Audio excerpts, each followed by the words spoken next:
In this lesson, we're going to look at how you can go about customizing your Rhino 5 workspace. As we looked at previously, you can change the color of your workspace by clicking on either this gear-shaped icon or by going over to File and then selecting Properties. Once you're there, if you look under Rhino Options and then open up the Appearance window, you'll see that Colors appears. And from here, as we've looked at, you can change your background colors, etc. And as we've looked at before, you can also restore them back to the default if you've made a mistake and you don't like how things are looking. So in this lesson, what we'll look at is how you can customize the workspace to really change how you work within Rhino itself. Now, one of the things that's new in Rhino 5 that's kind of nice is these tabs at the top for the toolbars. And you can click on these and you see toolbars that are specific to a task you're trying to perform. So let's say if you're going to be doing a lot of surfacing, you can click on this and you have all the surface tools available to you there. The same with solids, or if you're going to be doing some drafting, all the tools are available to you work there. The standard toolbar is down here on the left, and I tend to spend a lot of time going between standard and the drafting tab. So what I like to do is just drag the standard toolbar over this way, and now I've got the standard tab right next to the drafting tab.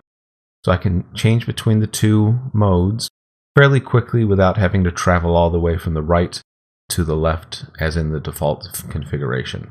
Let me just move the standard tab back to the default position, just so my workspace looks like yours.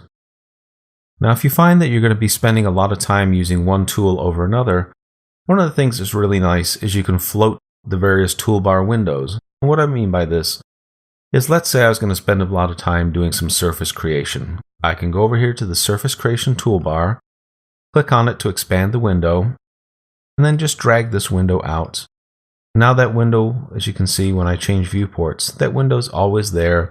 It'll stay there until I go ahead and close it, which you do quite easily by just clicking on the X. Let me go ahead and open that again. So I just hold down the white triangle, expand the window, and then drag the toolbar off.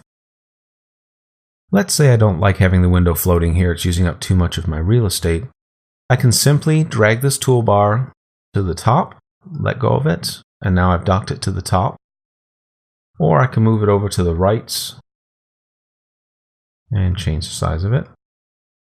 Or drag it off to the left. Or drag it down to the bottom. So you can see I have a lot of options for moving menus around and customizing commands that I'm going to be using quite a bit. A lot of times you'll find though, you're not going to be using all of the commands that are in this window. There may be one or two that you use quite frequently, and it's very nice to be able to have those available to you whenever you want to use them. And the way you can accomplish this, simply opening the window that the commands you want to use are in. To begin with, we'll look at moving some of the surface creation icons onto the main toolbars. So I have the surface creation window still open. Let's say I plan on spending quite a bit of time using the 1 rail sweep and the 2 rail sweeps. I can easily drag a copy of these icons to any of my existing toolbars by simply holding down the Control key. You can see as I move the cursor over the icon, it now says Copy Link. And I can just drag that icon down to one of my existing toolbars and then let go. And as you can see, it's added a copy of the 2 rail sweep icon down at the bottom of the toolbar. I can then also take, let's say, this 1 rail sweep and do the same thing with that. Pull that down.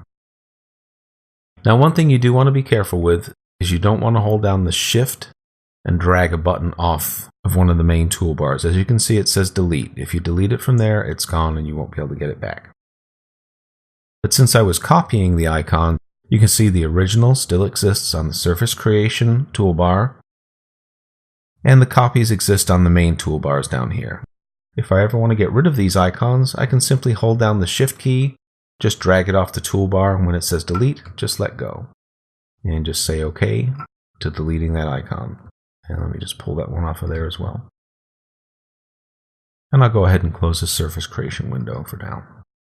Now that works really nicely, and it's a much nicer way of working than having to look within these toolbars and within these menus for commands that you use fairly frequently. But an even faster way to work is to move those icons to the pop-up menu. And we access the pop-up menu by clicking either your middle mouse button if you have one, or clicking on your scroll wheel if it clicks. And when I do that, you can see I have a toolbar that pops up. And if I drag it, it's now going to stay there until I click on the X to minimize it. Go ahead and open that up again. I'll just drag it.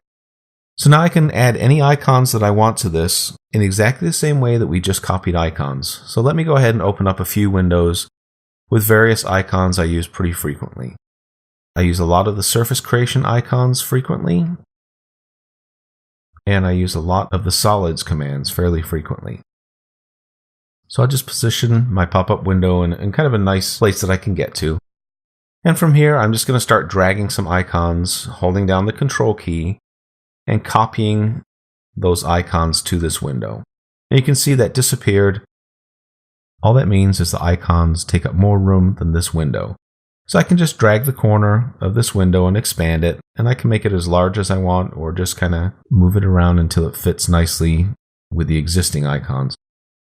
I'm going to leave a little bit of room on there to allow for the icons that I'm going to keep adding to this. So I also use my sweep one rail command fairly frequently, and I'll just drag that there. Other commands I use fairly frequently, I use fillet edge fairly frequently, so I'll just drag a copy of that there. I also use chamfer edge fairly frequently, so I'll drag a copy of that there. It doesn't just have to be these types of commands. You could also, if I click on the drafting tab, I want to have a nice fast access to my dimensioning tools, I can drag a copy of my dimensioning tool over there as well. Remember, I can change the shape of this window to match whatever is going to work for the particular commands I have, or however I like to work. Maybe I like to work with more of a vertical orientation, more of a horizontal orientation, or just kind of keep it a nice rectangular shape. I can go ahead and close these windows when I'm finished. And now anytime I click this middle mouse button, you can see it pops up and it has all the icons I've added on there. If any of these icons are in a location you don't like, you can change that around fairly easily. All you need to do is hold down the Shift key and you can just drag the icons around to move them. Let me go ahead and move the dimension icon over just one spot. So now I have my chamfer fillet icons next to each other and my sweep 1 and 2 rail icons next to one another. As I said, I can minimize this window just a little bit to fit just a little bit nicer. Then I'll just go ahead and close that. And you can see it's the same when I go ahead and open it. So as you can see, there's a lot of options for how you customize your Rhino 5 workspace.